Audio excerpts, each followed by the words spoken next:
Pak, hati-hati Pak, kapal. Sebuah rumah semi permanen 2 lantai di Jalan Fakih Usman 1 Ulu seberang Ulu 1 Palembang hangus terbakar pada Kamis 13 November 2025 petang lalu.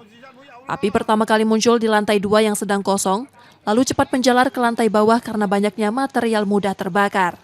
Kobaran api menghabiskan seluruh isi rumah sebelum akhirnya berhasil dipadamkan 1 jam kemudian setelah 11 unit mobil pemadam dikerahkan ke lokasi.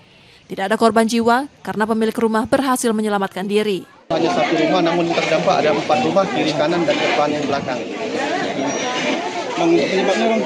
Untuk sementara penyebab dari arus pendek menurut keterangan daripada saksi yang ada di lokasi. Kebakaran diduga dipicu korsleting listrik di lantai 2. Untuk kepentingan penyelidikan, polisi memasang garis polisi di sekitar lokasi kejadian. Yudi Kiswanto, Kompas TV, Palembang, Sumatera Selatan.